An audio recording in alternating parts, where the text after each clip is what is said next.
सौभाग्य की बात है कि बहुत प्रयास से माता जी का बहुत मन था कि श्रीमद् भागवत कथा हो उनके घर पे, तो माता जी की इच्छा बनी। संयोग से यह अधिक मास का क्रम भी आ गया और हम लोग उसको कभी 6 महीने कभी साल भर टाल रहे थे कि कभी अच्छा समय होगा तो करेंगे, निश्चिंत हो जाएंगे, भगवान की कृपा बनेगी तब अच्छा समय देख करके भागवत करेंगे। पर आदमी यदि सोचता है कि ऐसा होगा तो फिर नहीं होगा। फिर विचार यह हुआ कि अधिक मास का समय है और इसमें एक ऐसा समय बनाते हैं कि सब लोग मिल बैठ करके सुन लेते हैं। तो इस कार्यक्रम का प्रारूप बना और बनते बनते जो है यह श्रीमद् भागवत का क्रम आज आप प्रथम दिन में देख रहे हैं। तो निश्चित रूप से है कि जब आप कथा करते हैं, यज्ञ करते हैं, उसमें नाना प्रकार के विघ्न आएंगे ही, पर विघ्न हरण के जो मूल देवता हैं श्री गणेश जी महाराज, उनका सानिध्य होता है। श्री गणेश जी हों, श्री हनुमान जी महाराज, ये सब भगवान की कथा के परम भक्त हैं, राम जी के परम भक्त हैं। और जहाँ पर भगवान की कथा होती है वहाँ सब स्वरूप पधारते हैं। तो उनकी कृपा और उनके संरक्षण में, सानिध्य में श्रीमद् भागवत की कथा हो रही है। तो गणपति को प्रणाम करते हुए, हनुमान जी महाराज को प्रणाम करते हुए आइए इस कथा सत्र में प्रवेश करें। मिथिला के नर नारी जो कथा श्रोता के स्वरूप में आए हैं, जो सीताराम स्वरूप हैं, इन सबको बारंबार नमन करते हुए, अपने माता पिता को बारंबार प्रणाम करते हुए, पितरों और पूर्वजों को प्रणाम करते हुए, जिनकी वंश परंपरा में हम सब हैं और श्रीमद् भागवत कथा श्रवण करने का आज हमें क्रम बना है, उनके चरणों में प्रणाम करते हुए आइए कथा के क्रम में प्रवेश करें। क्योंकि प्रथम दिवस था और प्रथम दिवस में बहुत सारे कार्य रहते हैं, कुछ ऐसी व्यवस्था नहीं बन पाती है कि सब कुछ समय से ही हो पाए। तो इसके कारण कथा का क्रम भी जो हम लोग 3 बजे से रखे थे, वह क्रम धीरे धीरे 5 बजे 5:30 तक पहुंच गया है। कथा समय से 7 बजे पूरा होगा, जैसे प्रतिदिन के नियम है। प्रातः काल 6 बजे से मूल पाठ भागवत का श्रवण करेंगे, जो 6 बजे से 10 बजे तक रहेगा। और भागवत का जो मूल स्वरूप है संस्कृत पाठ ही है। हम लोग क्या है, नेपाली ब्राह्मण जब गांव में भागवत करते हैं तो वहाँ पर मूल पाठ का विधिवत विधान होता है, माइक में पाठ की जाती है। और भागवत का मूल स्वरूप यह मूल पाठ है जो संस्कृत श्लोकों में निबद्ध है।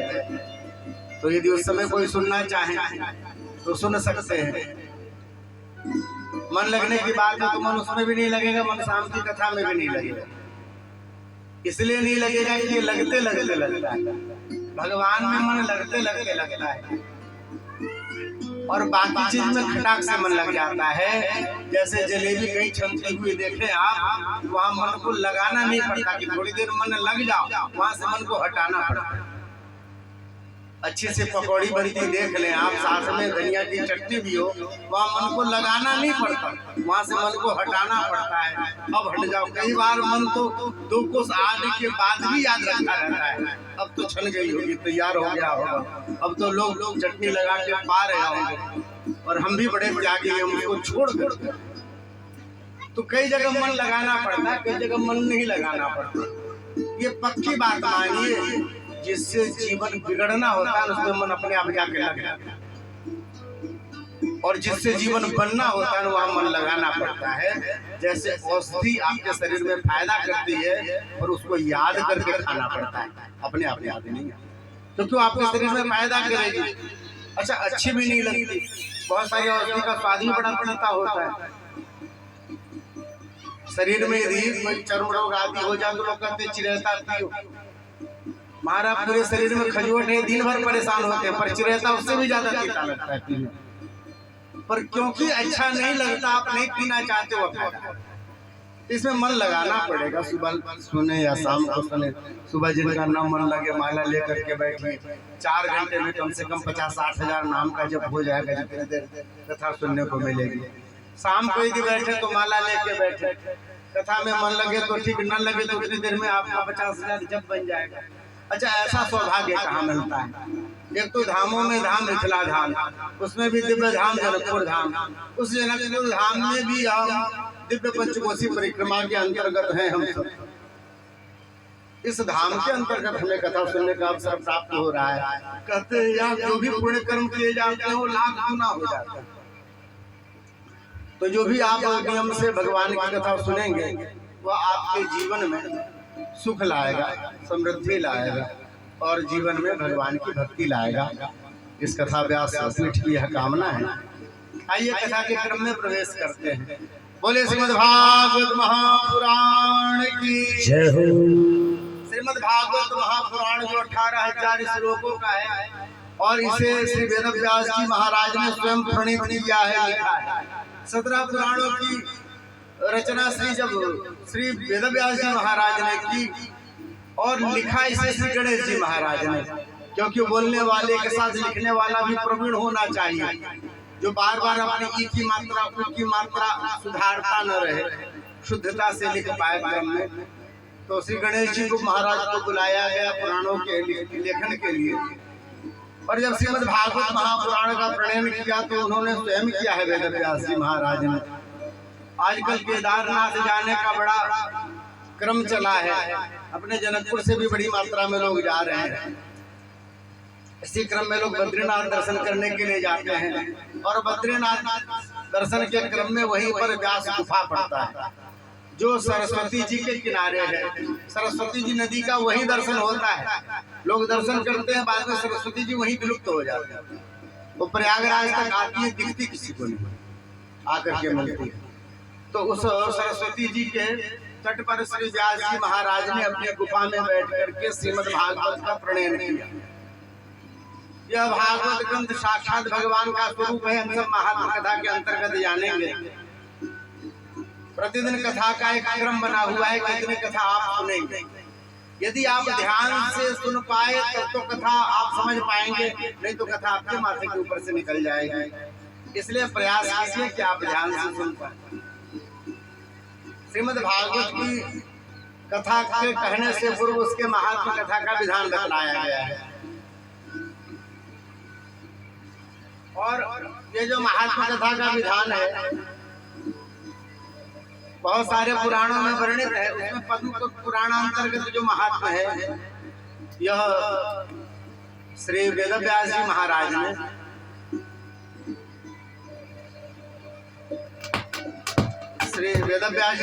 ने पद्म पुराण में अनुसृत किया है। 6 अध्यायों का यह महात्मा सूत जी महाराज सौनकादि ऋषियों को सुनाते हैं।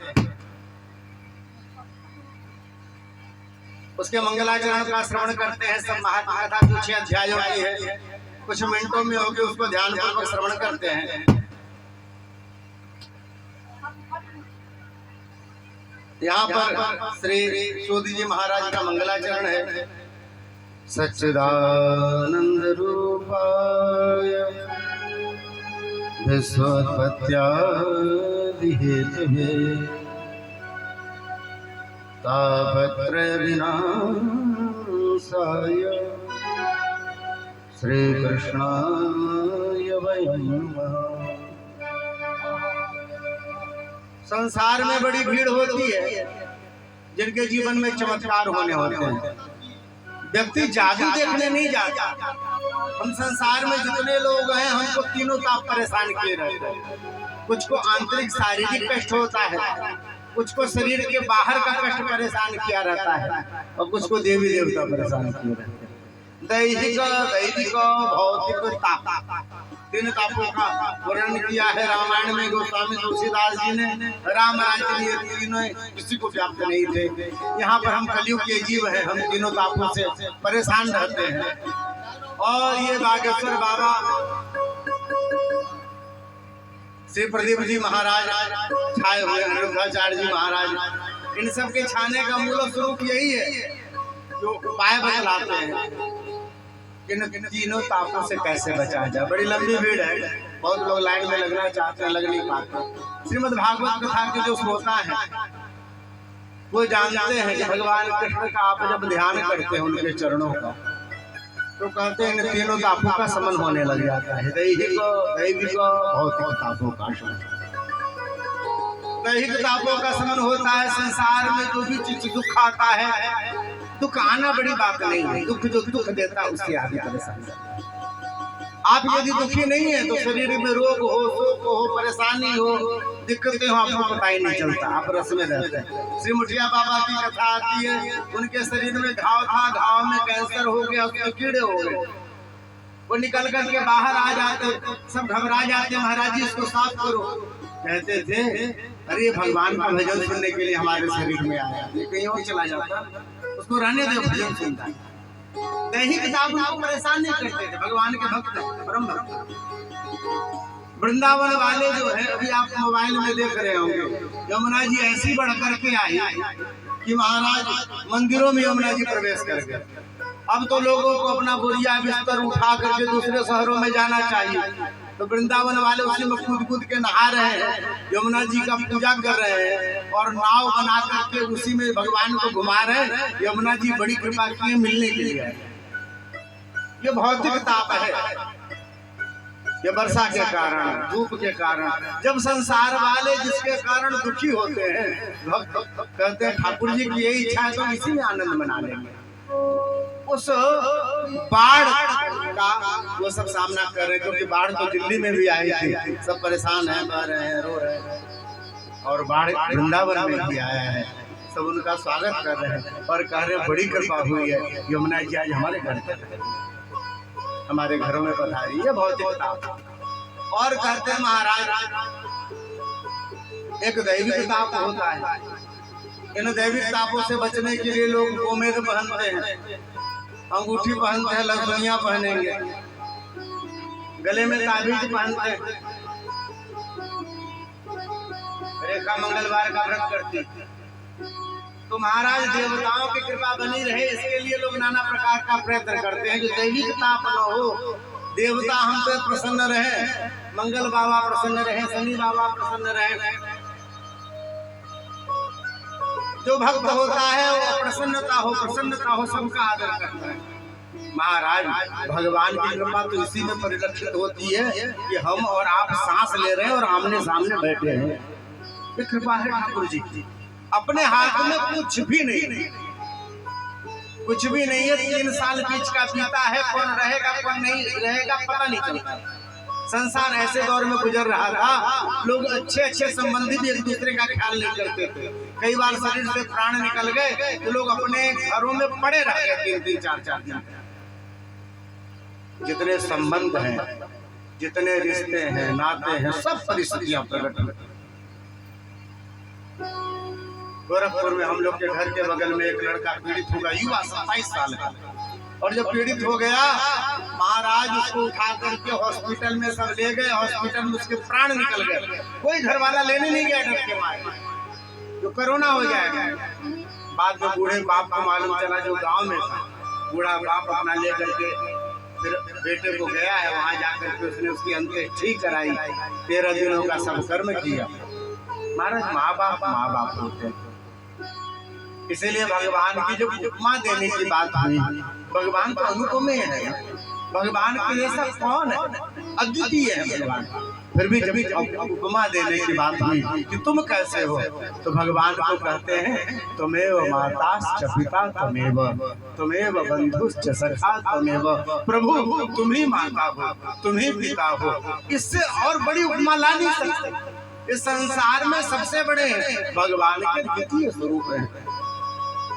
तो जिसके जीवन में भक्ति होती है उसको दैविक ताप भी परेशान नहीं है।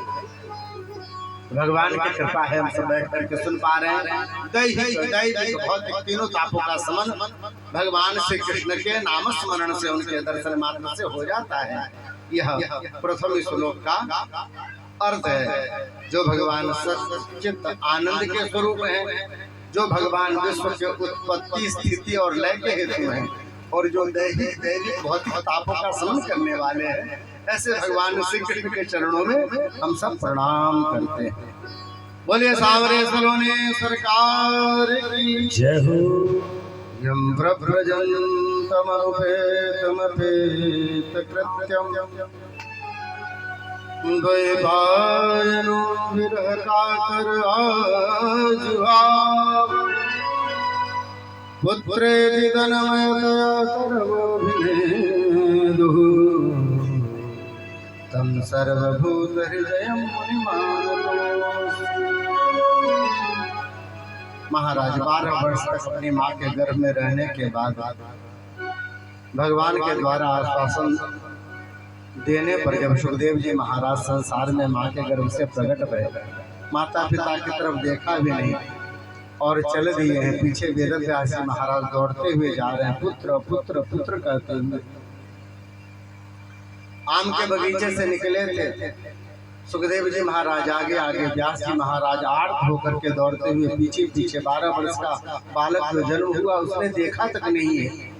बड़े दिन तपस्या करी थी, बहुत जप किया था, बहुत अनुष्ठान किया था, तब जाके पता हुआ सुखदेव जी। अब देखा नहीं, बड़ा पुत्र पुत्र कहते चले जा रहे थे। आम के बगीचे में से निकले, आम के पेड़ों में से वह ध्वनि आने लग गई, पुत्र पुत्र पुत्र। आश्चर्य हुआ, बोले वृक्ष कैसे बोल रहा है? आम के पेड़ से पूछा तुम बोलते हो? बोले हाँ। तुम तो जड़ हो, कैसे बोलते हो? आम का वृक्ष कहता है कि प्रभु एक बताओ, जड़ कौन है, चेतन कौन है? बोले मैं मनुष्य हूँ, मैं चेतन हूँ, तुम वृक्ष हो, जड़ हो।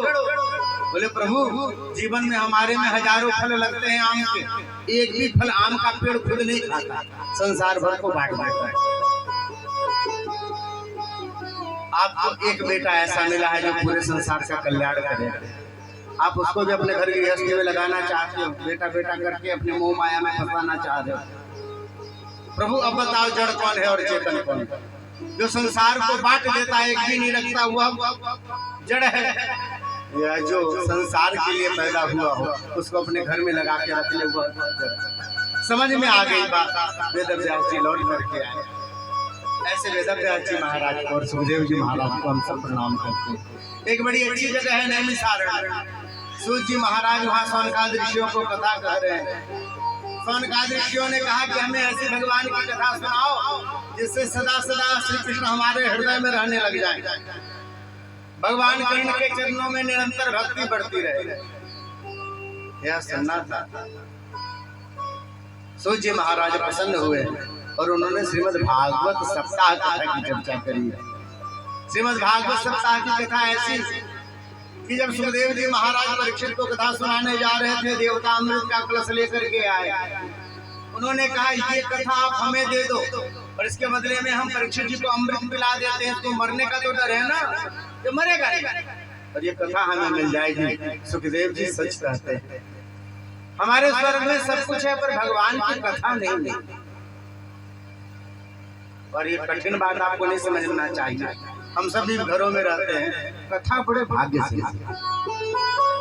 जीवन में प्रत्येक महीने में 4 सप्ताह गुजरते हैं, और ये भागवत सप्ताह अपना याद कीजिएगा, कितने 6 महीने, साल भर, 2 साल, 10 साल, 20 साल या जीवन में पहली बार कथा बड़े भाग्य से मिलती है। इंद्र यही बात कह रहे थे, हमें कथा नहीं मिलती। सुखदेव जी ने मना कर दिया, आप कथा के योग्य नहीं, आपने कथा का मूल्य लगाया है। कथा तो भक्ति भाव से सुनना चाहिए, कथा व्यवस्था से नहीं आती है, कथा भक्ति से आती है। इंद्र को बुरा लगा, हुए चले गए ब्रह्मा जी के पास। संसार के सकल साधन थे, उसको एक तराजू पे रखा, श्रीमद् भागवत जी को एक तराजू पे रखा। मुक्ति के सब साधन संसार के जितने कहे जाते थे सब जो है हल्के हो गए, ऊपर हो गया। जो भारी होता है वो नीचे जाता है। कहते हैं श्रीमद् भागवत जिस पलड़े पे रखा था वह नीचे गया। ब्रह्मा जी ने कहा संसार में सर्वश्रेष्ठ मुक्ति का जो ग्रंथ है वह श्रीमद् भागवत है। बोले भागवत महापुराण की। एक बार की बात है, नारद जी महाराज की भेंट हो गई सनकादि ऋषियों से। 4 कुमार है ना, सनक, सनंदन, सनातन आदि। सनकादि कुमारों से भेंट हो गई बद्रीनाथ धाम। नारद जी को देखा, नारद जी के मुख पर मुस्कान नहीं। पूछा क्या बात है, क्यों दुखी हो? बताया हम पृथ्वी लोक में गए थे महाराज, कहीं सुख नहीं दिखा, संतोष नहीं दिखा, प्रसन्नता नहीं दिखी। लोग परेशान रहते, चिड़चिड़े हो गए। अच्छे खुशी के माहौल में भी लोग परेशान रहते। अरे महाराज, जिस कारण बस संसार में दूसरा व्यक्ति दुखी है, उसी कारण बस तीसरा व्यक्ति भी दुखी है। एक व्यक्ति इसलिए दुखी है कि उसको बेटा नहीं है। भगवान कोई कृपा करे, महाराज कौनो मंत्र चला दो, जौन पैसा लगेगा खर्च करेंगे, हमको बेटा होना चाहिए। एक व्यक्ति कहता है महाराज, अरे इस बेटे के कारण तो जीना दूभर हो गया, भगवान हमको कहीं वृंदावन में रख लेते, कहीं हमको अयोध्या में डाल देते, हमको इसके साथ नहीं रहना है। संसार सुखी ही नहीं है, बेटा है तो सुखी नहीं है, बेटा नहीं है तो सुखी। यह स्थिति महाराज, जिसको घर नहीं होता है वह बड़ा चिंतन करता है, सोचता है इतनी व्यवस्था बन जाती है, यदि घर बन जाता तो सुखी हो जाता। अक्सर लोग चर्चा करते हैं, घर बन जाता ना तो जो 20,000 10,000 किराए के लगते बचते। महाराज, जब भी घर बन जाता है तो किराए के जो 10-20 हजार है कभी नहीं बचते, 2-3 लाख रुपया साल में लगता है मेंटेनेंस। लेकिन एक शौक होता है, यदि घर बन जाता तो बचते। अब जिनके घर है बोले महाराज अच्छा था, किराए पे थे, 10,000 दे के फ्री रहते थे, जो टेंशन था घर मकान मालिक का था, हम तो फ्री रहते थे 2 महीने। अब तो कुछ भी कोने में हो, कभी ये कोना ठीक कराओ, कभी ये कोना ठीक कराओ, कभी ये दरवाजा ठीक कराओ, कभी छत ठीक कराओ, न ठीक कराओ तो 3 साल में फिर घर वैसे ढंग बनाने लगता है। घर की ऐसी स्थिति। तो जिसके पास है वो भी दुखी, जिसके पास नहीं है वो भी दुखी। देखा सबको बड़े दुखी संसार में। महाराज कहीं कोई सुखी नहीं। बोले गृहस्थी में चले जाते, गृहस्थी लोग तो भगवान के भक्त होते हैं, नित्य दान करते हैं, गौ सेवा करते हैं, बड़े बूढ़ों की सेवा करते हैं, संतों की सेवा करते हैं, तो उनके यहाँ सुख शांति रहती है। बोले नहीं महाराज, गृहस्थों के यहाँ तो और क्यों दुख है? बोले गृहस्थों में पहले की स्थिति होती थी, बड़े बूढ़ों के अनुसार घर चलता था, तो घर में सुख था। घर में किसी कैसी भी परेशानी हो तो लोग सोचते थे कोई बात नहीं, माँ बाबूजी है ना हमारे, वो देख लेंगे, हमको नहीं देखना। माँ बाबूजी लोग अनुभवी हुआ करते थे, वो अपने अनुभव के आधार पर सब ठीक करते चलते थे, तो घर में बरकत बना रहता था। महाराज, संसार में जितने भी वैभव के साधन है वो रहे चाहे नहीं रहे, सुख रहता था, शांति रहती। संसार बदला, लोग धीरे धीरे अपने बस में होने लग गए, कमाने लग गए तो धन का घमंड होने लग गया। जब शादी हुई तो पत्नी को लगा कि हमारे ही पतिदेव कमाते हैं, जब हमारे ही पतिदेव कमा रहे हैं तो पूरे घर का खर्चा वही क्यों संभाले। तो लोग अपने हिसाब से फिर अलग रहने लग गए, व्यवस्था अलग बनाने लग गए। जब अलग बनाने लग गए तो नाना प्रकार का कष्ट होने लगे। एक बात पक्की मान लो, ये लिखी हुई है, कहीं ग्रंथ में खोजो नहीं मिलेगा, भागवत में मिलेगा।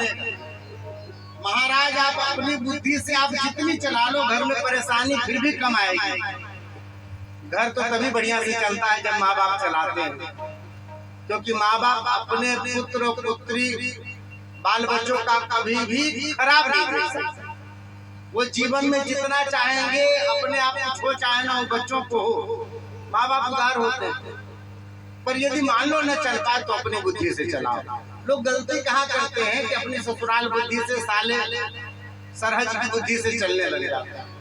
और महाराज, अपना घर आप चाहे चला लो चाहे न चला लो, जिसका घर ससुराल के हिसाब से चलता है उसके घर में कभी बरकत नहीं। यहाँ साफ साफ लिखा है कि तरुणी प्रभुतागे है श्याल को बुद्धिदायक। जो बहुएं अपने मायके के हिसाब से अपने घर में चलने लग जाती हैं, महाराज उनका 24 घंटा बढ़िया नहीं जाता, उनके 7 दिन बढ़िया नहीं जाते, उनका महीना बढ़िया नहीं जाता, महाराज उनका साल। ये पक्की बात है। जहाँ भी आपको सुख संपत्ति बुद्धि दिखाई दे रही होगी, वह बहू मायके की तरफ न देख करके अपने माँ बाप को देखती होगी, सास ससुर को देखती होगी, पति को देखती होगी। महाराज, वहाँ आपको दिखेगा अन्य वैभव की सामग्री रहे चाहे नहीं रहे, वहाँ सुख शांति अवश्य रहती है। ऐसा है। नारद जी ने यही कहा, कहीं गृहस्थी में सुख शांति नहीं है। बच्चे सब मनमाने हो गए, जहाँ से सन्मति नहीं लेना चाहिए वहां से लेने लगे। संसार में कहावत है, यहाँ बहुत सारी सास बैठी हुई है, बहुत सारी बहुएं बैठी हुई।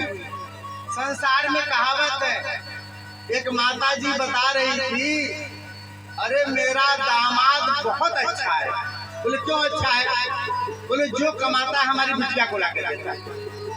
हमारा दामाद बहुत अच्छा है, जो कमाता है बिटिया को लाके देता है। अच्छा बेटा अच्छा नहीं है क्या? बेटा तो बिल्कुल अच्छा नहीं है। क्यों? बेटा बिल्कुल अच्छा नहीं है।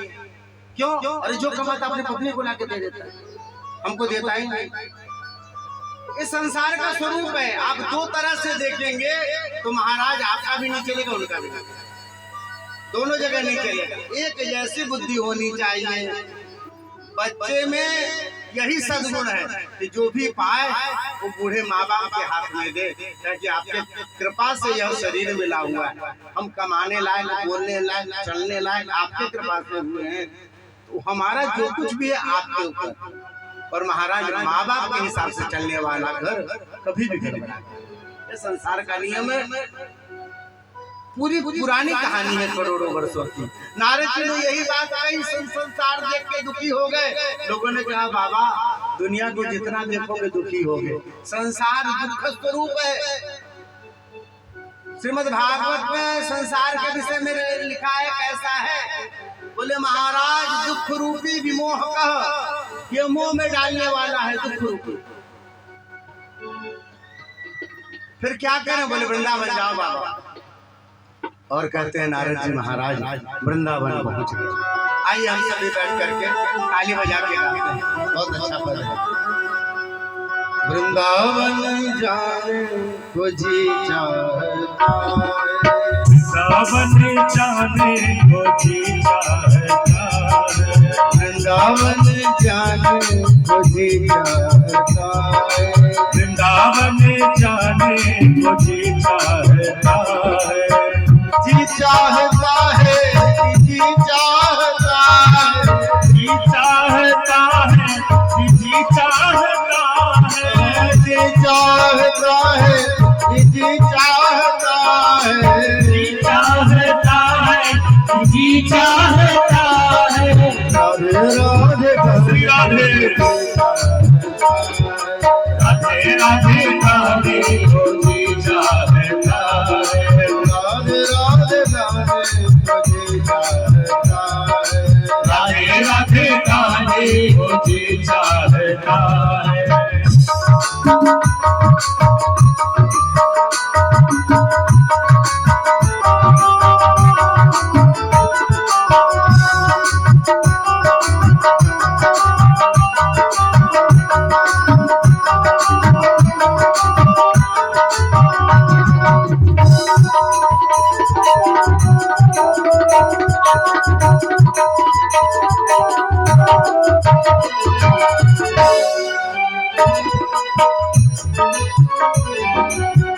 वृंदावन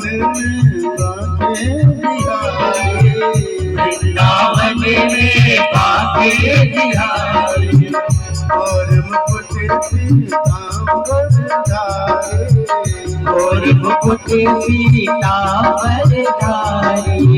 वृंदावन वृंदावन में बाके बिहारी, और मुकुट पीतांबर धारी, और मुकुट पीतांबर धारी। उनसे नैना उनसे नैना लड़ाने कुछ चाहता है, राधे जी चाहता है, राधे राधे राधे राधे राधे को जी चाहता है, राधे राधे राधे जी चाहता है, राधे राधे राधे को जी चाहता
जनन को सब सुख दैया।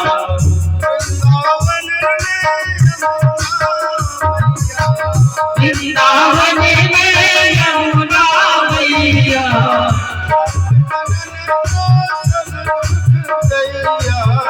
भक्त जनन को सब सुख दैया। उसमें डुबकी लगाने को जी चाहता, उसमें डुबकी लगाने को जी चाहता। वृंदावन जाने को जी चाहता, वृंदावन जाने को जी चाहता, वृंदावन जाने को जी चाहता।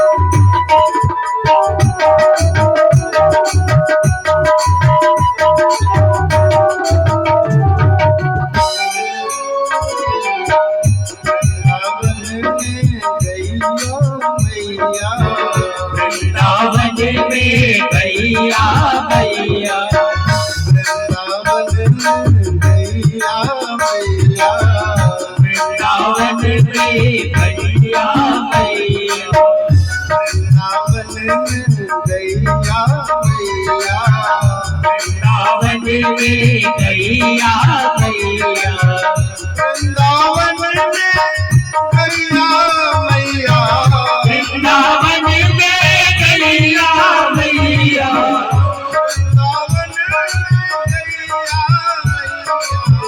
वृंदावन में गैया मैया। वहाँ बछड़ा चराने की चाहता, वहाँ बछड़ा चराने को जी चाहता। राधे राधे श्री राधे राधे राधे राधे को जी चाहता। राधे राधे मुझे चाहता, राधे राधे राधे को जी चाहता।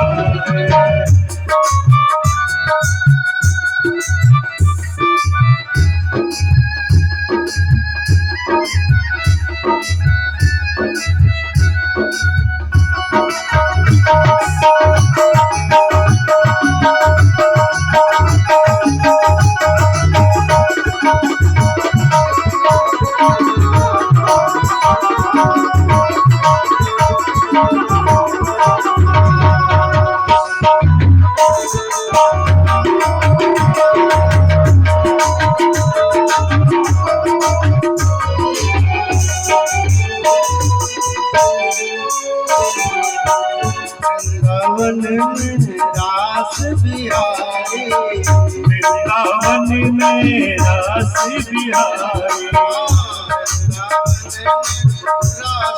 बिहारी, वृंदावन में रास बिहारी, वृंदावन में रास बिहारी, वृंदावन में रास बिहारी।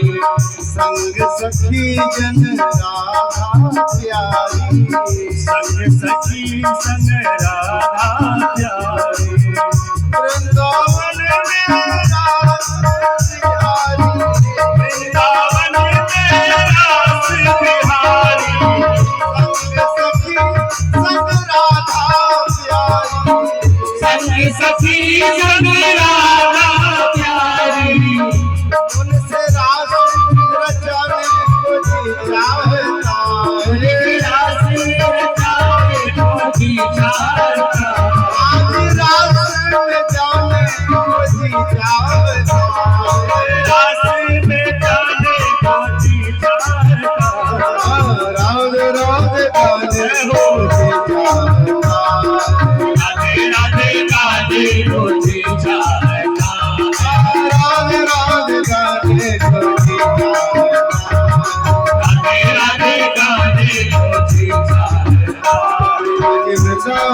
जाने को जी चाहता है, वृंदावन जाने को जी चाहता है, वृंदावन जाने को जी चाहता है, वृंदावन जाने को जी चाहता है, वृंदावन जाने को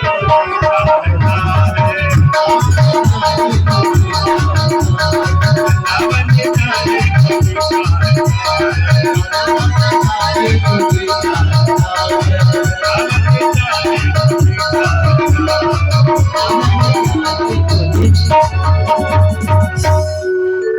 बोलिए भक्तवत्सल भगवान की जय हो।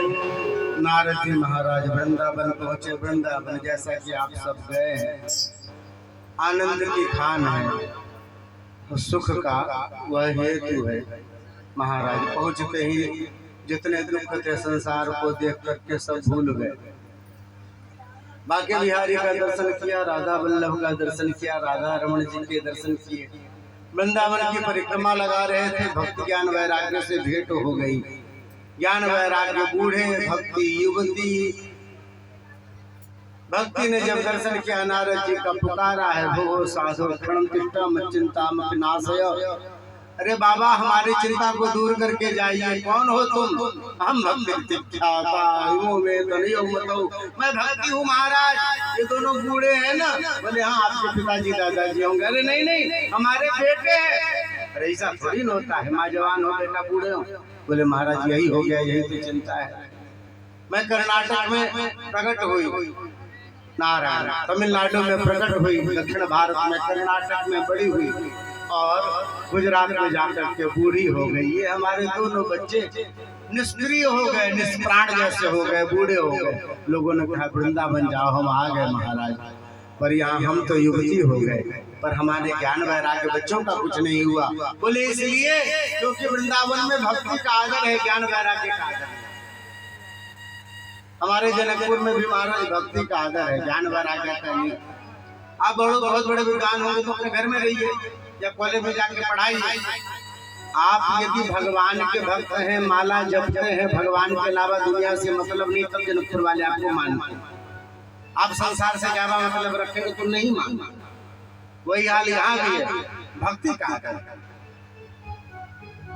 और भक्ति का आदर तो बहुत बढ़िया आदर। जितने यहाँ पूजे जा रहे हैं संत, भक्ति के कारण पूजे जा रहे हैं, उनके स्वरूप के कारण। और महाराज यदि माता युवती हो, बच्चे बूढ़े हो तो अच्छा तो नहीं लगता ना। आप इनको युवा कर दीजिए। नारद जी ने प्रयास किया। वेद वेदांत घोषे गीता पाठेर मुहुः। ये गीता पाठ है जो आपके जीवन को बदल सकता है। वेद वेदांत का ज्ञान जीवन में अशांति होती, उस अशांति को शांति में परिवर्तित कर सकता है। दुर्रा ये होता है कि जीवन में जब दुख आने होते हैं ना, तो आप दवाइयाँ लिखा करके ले आएंगे, दवाइयाँ आप खाना भूल जाएंगे, तो आपका दुख समाप्ति नहीं होगा। तो जो स्तोत्र हैं, ये रामायण है, गीता है, भागवत है, इनका पाठ करते रहना चाहिए। इससे दुख कम से कमतर होता चला जाता है निश्चित रूप से। ये साधु संत है जिनके नित्य नियम है, चाहे न चाहे भगवान के दर्शन करेंगे, आरती में जाएंगे, घंटी बजाएंगे, चरणामृत लेंगे, भगवान का प्रसाद भोजन करते हैं। महाराज उनके ललाट में चमक दिखाई देती, एक अलग तरह की सुख शांति दिखाई देती। वो बोले चाहे नहीं बोले, उसका मूल स्वरूप यही है। वेद वेदांत से जीवन में ज्ञान वैराग्य पुनरुत्थित होते हैं, भक्ति बढ़ती है, जीवन में सुख शांति आती है। प्रयास किया, नारद जी का प्रयास सफल नहीं हुआ। आकाशवाणी हुई सत्कर्म करो। ये सत्कर्म क्या है? पूछा, कोई नहीं बता पाया। पहुंचे चार कुमारों के पास, महाराज सत्कर्म क्या है? बोले श्रीमद् भागवत के सप्ताह कथाएं सत्कर्म है, यही सत्कर्म है। बोले हमारे सप्ताह कथा? बोले हाँ, इसकी बड़ी महिमा है। तो बोले फिर कैसे होगा सप्ताह कथा, आप ही सुना दो। तो बोले भैया हम ज्यादा दूर नहीं जा सकते, नीचे में हरिद्वार है, चलो हरिद्वार में गंगा जी के तट पे कथा बैठ जाए। चारों कुमार ने कथा सुनाना शुरू किया है और नारद जी कलावा बांध करके जजमान बन के बैठे, जैसे हमारे बाबूजी बैठे जजमान बन। तो बैठे और सोचे कि महाराज भक्ति और ज्ञान वैराग्य पुनरुत्थित हो जाए। ऐसे विचार से जजमान के रूप में बैठ गए और यहाँ से कुमारों